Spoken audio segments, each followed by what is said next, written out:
বলবে কেন? পাইচারি করে যাও। বলবে কেন? নিজেদের তো একটুখানি পেট ব্যথা হলে একটুখানি কিছু করে শুয়ে থাকা। আর আমার কি মেশিন নাকি না ঘোড়া? আমি শুধু টপক টপক করে শুধু সারাদিন দৌড়াতে থাকবো? আমার কি মানে রেস্ট সব নেই? ঠিক আছে না কিন্তু না, আমার কি রেস্ট নেই? আমার কি শরীর খারাপ হয় না? আমার কি কোনো কিছু নাই? সব কি তোমাদেরই থাকে নাকি? সব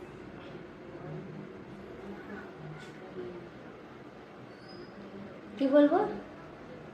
যে খাওয়া দাওয়া হয়ে গেছে? হ্যাঁ, অনেক রাত হয়েছে। আমি তো বলো। 12টার সময় খেয়ে দিয়ে উঠি। বলো, যেটা ইচ্ছা করছে সেটাই বলো। আমি তো 12টার সময় খেয়ে উঠি। আর কি, 12টার সময় খেয়ে দিয়ে সবার যখন অর্ধেক ঘুম হয়ে যায় তখন আমার খাওয়া হয়। খেয়ে দিয়ে এখন এই যাচ্ছে একটু বাইরে একটুখানি হাওয়া খাবো, ঠান্ডা ঠান্ডা হাওয়া খেয়ে খেয়ে একটু নাইট ওয়াক করবে। নাইট ওয়াক করে খাবার হজম করবে, তারপরে সে ঘুমাবো। মানে ঘুমাতে ঘুমাতে 1:30টা। হ্যাঁ। আর উঠবে অনেকেরই না, অনেকেরই না, বলো যে আমাকে দেরি করে ঘুমাতে হয় আর উঠতে সকালবেলা উঠি না। সকালবেলা তুমি ওঠো না, তুমি 8টার পরে ওঠো। মোটো সেইটাও বলো, সেই সত্যি কথাটাও না, বলো। 8টার পরে আমি উঠি না। আমি 7টার সময় উঠি, আর না হয় 6টা 6:30টার সময় উঠি। আর যেদিন হয়তো তুমি ডাকো সেদিন হয়তো 5:30টা। আমি কোনোদিনও তোমাকে ডাকি না, কিন্তু তুমি দেরি করেই ওঠো। না, আমার টাইমিং হচ্ছে 6টা 6:30টা না হলে 7টা। বাড়ির মহিলাদের যখনই যত রাতে ঘুমাক সকাল সকাল উঠতে হয়। হ্যাঁ, কিছু করার নেই।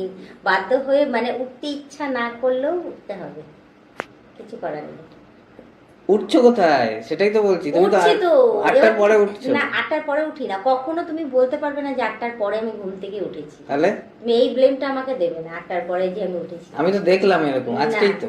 না, আজকে আমি 8টার পরে উঠি না। আজকে আমি 7টার সময় উঠেছি, একদম টাইম টু টাইম। বলতে পারবে না যে আমি 8টার পরে কখনো উঠেছি। এত বছর বিয়ে হয়েছে, তুমি বলো কি করে যে 8টার পরে ঘুম থেকে উঠে? একটা জিনিসেই তোমার সমস্যা, সব ঠিক আছে, খাবার না দিলেও চলবে, ঠিক আছে, বাকি জামা কাপড় না দিলেও চলবে, সাজগোজের জিনিস না দিলেও চলবে, সব ঠিক আছে, ঘুমটা দিতে হবে। কেন ঘুমাবো না? ঘুম নেই সারাদিন কি শুধু খাটতেই থাকবো নাকি? তুমি কি চাইছো সকালবেলা ঘুম থেকে উঠে পুরো টানা পুরো 24টা ঘন্টা শুধু খাটতেই থাকবো? মাঝখানে কি ঘুমাবো না? সকাল 7টার সময় উঠি, উঠে সংসার সব যাবতীয় কাজকর্ম করি, তোমার কাজটাও করি, তোমার মেয়ের কাজটাও করি, এক্সট্রা অর্ডিনারি কাজগুলো করি, যেগুলো আমার করার দরকার নেই সেগুলোকেও আমি করতে হয়, ঠিক আছে? সেগুলো করে ঠোরে দুপুরবেলা কটার সময়? 4টের সময় খেয়ে উঠি, 5টার সময় বিছানায় পিঠ ঠেকাই, 6টার সময় উঠে যাই। 6টার সময় উঠে গিয়ে জামা কাপড় নিয়ে এসে সেই কাজগুলো করি, সন্ধ্যে সমস্ত কিছু করে টোরে 12টার সময় খেয়ে দিয়ে উঠে, হ্যাঁ, এই একটুখানি কাজকর্ম যদি থাকে রিলস ভিডিও করবো, আর না হলে একটুখানি হাঁটবো, হেঁটে ঘুমাতে ঘুমাতে 1:30টা। তাহলে 1:30টার সময় কোনো মানুষ যদি ঘুমাতে যায়, তোমাদের কথা বলছি, তোমরা যদি 1:30টার সময় ঘুমাতে যাও, তোমরা উঠবে সকাল 10টার সময়, সেখানে আমি উঠে যাই 7টার সময়। 10টার সময় কখনোই উঠি না। তুমি বলছো যে তোমার সঙ্গেই উঠি একসাথে। আচ্ছা আচ্ছা, আমি কালকে সমস্ত কিছু আমি রেকর্ড, কালকে তো সানডে আছে, সানডের জন্য না, আমি কালকে সমস্তটাই রেকর্ড করবো আগা করে। আগে 5টার সময় উঠতাম, 5:30টার সময় উঠতাম। ইদান তোমার কাজটা যেদিন যেদিন থাকে না, তারপর থেকে আমি শুরু করেছি 7টার সময় ওঠা। নাহলে ঠিক টাইমে উঠতাম। ভুলভাল বলবে না, যেটা বলবে সঠিক বলবে, ভুলভাল বলবে না। আর আমার কি শরীর না? আমার কি মেশিন নাকি না ঘোড়া? আমি শুধু টপক টপক করে শুধু সারাদিন দৌড়াতে থাকবো? আমার কি মানে রেস্ট সব নেই? ঠিক আছে কিন্তু না, আমার কি রেস্ট নেই? আমার কি শরীর খারাপ হয় না? আমার কি কোনো কিছু নাই? সব কি তোমাদেরই থাকে নাকি? সব ঠিক আছে, ঘুম নিয়ে কিছু বলা যাবে না। না, ঘুম নেই। তুমি আমাকে ঘুমাতে কতক্ষণ দেখো? ক ঘন্টা ঘুমাই আমি? তুমি দুপুরে ঘুমাও না কেন? মোবাইল ঘাটো কেন বসে বসে? আমার ঘুম আসে না। ওটা দুপুর বলে? 5টা কি দুপুর? আমরা তো শুয়ে পড়ি। তোমার কাছে দুপুর? 1 ঘন্টা একটু বিশ্রাম নিলেই হয়। দুপুরে তো কেউ ঘুমায় না, একটু তুমি বিশ্রাম। বলো আগে, 5টা কি দুপুর? না, বিকেল। তাহলে বিশ্রাম নেবে, মোবাইল ঘাটছে কেন? তাহলে বলছো কেন? না ঘরে টিভি আছে, না গান শুনি, না কিছু আছে, না মোবাইলে আমার রিচার্জ করা। সামান্য ওইটুখানি সময় একটুখানি মোবাইল দেখি, সেটাও তোমার, হ্যাঁ, সেইটুখানি 1 ঘন্টাই ধরো, সেইটুখানির জন্য তোমার সমস্যা। 1 ঘন্টা? আমি তো 1 ঘন্টা মোবাইল দেখতেই পারি না। সেটাই তো বলছি, তোমার কাছে তো রিচার্জ করা থাকেই। তুমি তো খেতে বসে তুমি দেখছো, খেতে বসে আমি যদি মোবাইলে একটুখানি চোখ পড়ে গেল, তোমার মোবাইলটা নিয়ে চলে যাও। কেন? তোমার টিভি দেখার পানিশমেন্ট না, সরি আমি বলছি, তুমি টিভি দেখতে পারো, তুমি এন্টারটেনমেন্ট করতে পারো, তুমি বাইরে টাইম কাটাতে পারো, আড্ডা মারতে পারো, সমস্ত কিছু তুমি করতে পারো। আমি করতে গেলেই তখন হয়ে যায় ফাঁকিবাজি। আমার এটা নিয়ে বলা যাবে না, যেটা সত্যি কথা সেটা সবসময় বলা উচিত। কোথা থেকে কোথায় চলে যাচ্ছে, কি বলেছে আর কি বলছে। অতি অবশ্যই। আমি একটু মোবাইল দেখলে কি হয়ে যায়? তাতে 5টার সময় ঘুম আসে না? আমি ভুল বলছি? হ্যাঁ, আমি ভুল। যেটা বলা সেটা গায়ে লাগবে। হ্যাঁ, গায়ে লাগবে তো। তুমি আমাকে বলছো যেমন আমিও বলছি, গায়ে তো লাগবে সবাই। হ্যাঁ, আমি আজকে বুঝে গেলাম ঘুম নিয়ে কিছু বলা যাবে না। ঘুম নেই কি? আর যাই বলি না, তুমি ঘুমাতে দেখেছো আমাকে?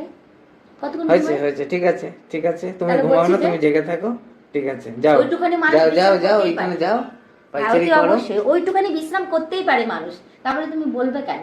পাইচারি করো যাও। বলবে কেন?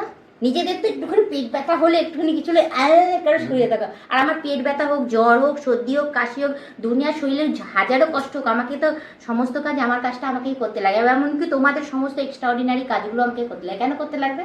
তোমাদের কাজ তোমরা করো, শরীর আমাকে কেন খারাপ করতে ছিল হবে? সেই নিয়ে এরকম ভাবে বলে ওটা যাচ্ছে। না শুনতে হবে। আমার বেলা তো হয় না, আমাকে তো উঠে উঠে সমস্ত কিছু করতে লাগে। কেন করতে লাগে? করো। আমার তো একদিন রেস্টের দরকার, আমার তো শরীর খারাপ, আমি পাচ্ছি না, আমি তো শুয়ে থাকতেই পারি না। শুয়ে থাকলেই তখন বলবে ওই তো ফাঁকিবাজি, এইসব বাহানাবাজি, ও শরীর খারাপ হতেই পারে না, এসব কাজ না করার জন্য ধান্দা, অলক্ষী, এই সেই এক্সট্রা এক্সেট্রা এক্সেট্রা যা যা পারার সেগুলো তখন বলবে, ছুতাবাজি, এই বাজি ওই বাজি। চুপ করো, বলো না, মুখ খুলিও না, বেকার মাথাটা খারাপ হয়ে যাবে। কিছু বলে ফেলবো, তোমার গায়ে লাগবে। সেটা সত্যি কথা সবসময় আমার বলতে একটা মুখে বাঁধে না, সে যার ক্ষেত্রেই লাগুক না কেন, ঠিক আছে? সদা সত্যি কথা বলা উচিত। এটা সত্যবাদী। এতে না এতে মিল থাকুক না থাকুক কোনো যায় আসে না আমার, সে যেই হোক না কেন, পতিদেব হোক, বাড়ির দেব হোক, আর যেই দেবী হোক, ঠিক আছে? সত্যি কথা বলতে আমার গায়ে যাও লাগে। যাও হয়েছে। তুমি আমার যখন সমস্ত কিছু তুলে ধরতে পারছো, বলতে পারছো, তাহলে ওইসব ব্লেম দাও কেন? আমার তো ভুল হলে তো তুমি তো ছাড়ো না, তখন তো উদ্ধার করে দাও। তাহলে তোমাদের বিষয় নিয়ে কেন বলবো না আমি? মৌমাছির বাসায় ঢিল পড়ে গেছে। অতি অবশ্যই, মৌমাছির বাসায় ঢিল অতি পড়েছে। অবশ্যই, একদম ঢিল মারবে না, কামড় তো খেতেই হবে। তাহলে বললাম যে ঘুমের কথা বললাম, বলবা না, বলবা না, ব্লেম দেবা না, আর বলবা না। আমি তো এমনি কম কথা বলি, হ্যাঁ, বলি বলবা কোথায়? না। আমার বলার কোনো সুযোগই নেই, জায়গা বলবা না, নেই। কম বলবে, জায়গা কম বলবে, উল্টা পাল্টা বলবা না, ব্লেম দেবা না। যে আমি ভুল করলে অতি অবশ্যই তুমি আমাকে বলো, আমি চুপ করে শুনি, ঠিক আছে? আর যখন ভুল হবে না, উল্টা পাল্টা বলবা, আমার নামে ব্লেম দেবা যে 8টার পরে ঘুম থেকে উঠি, দেখলাম তো কবে যেন আমি দেখলাম তো, কবে 8টার দেখেছো? পরে ঘুম থেকে। কবে আজকে দেখেছো না 8টার পরে? কালকে, কোনোদিন গতকাল। 8টার পরে উঠিনি আমি। এই ব্লেমটা তুমি দিতে পারো না, না দেবে না, এইসব বলবে না 8টার পরে ঘুম থেকে উঠি। আমি সহ্য করতে পারি না এইসব জিনিস একদম। 8টার পরে ঘুম থেকে, আমার অত সুখের জীবন না যে আমি 8টার সময় 8টার পরে ঘুম থেকে উঠবো। যেদিন সুখের জীবন হবে সেদিন তুমি বলবো, আরে হ্যাঁ অতি শীঘ্রই সেটা আমি করবো। তার মানে যেদিন আমার নিজের বাড়ি ঘর হবে, নিজের সমস্ত কিছু হবে, সেদিন আমি 8টার পরে কেন, আমি 9টার পরে ঘুম থেকে উঠবো। প্রত্যেক রবিবার আমার মামামের স্কুল ছুটি থাকবে, আমি 9টার পরে আরামসে ঘুম থেকে উঠবো। বড় হয়ে যাবে, আমার খাবারের ঝামেলা থাকবে না, আমি বাইরের থেকে একদম রেডিমেড খাবার নিয়ে আসবো। 9টার পরে ঘুম থেকে উঠবো, আমি মামামকে খাবো, আমি আমার পছন্দ মতো। তখন আমার জীবনটা আমি কিভাবে চালাবো সেটা আমি ডিসাইড করবো তখন। সত্য ঠিক ধরা আছে? পড়ে গেছে। ওটা তো ওই জন্য এত সত্য কথা। না, সত্য না, যেটা যেটা বলে সেটা বলছি তো। আমার বাড়ি ঘর যেদিন হবে সেদিন আমি 9টার পরে ঘুম থেকে উঠবো, সমস্ত কিছু আমি সব রেডিমেড করবো, আমি একটা কাজও করবো না তখন, আচ্ছা নিজের মতো করে ঠিক আছে চলবো। ঠিক আছে সব তোমার আচ্ছা, ঘাড়ে চাপাবো, আচ্ছা ঠিক তুমি আছে দেখে নেবে। ঠিক আছে ঠিক আছে বলবা ওকে কেন তুমি? ওকে আর বলবো না, যাও বলবে না। যাও।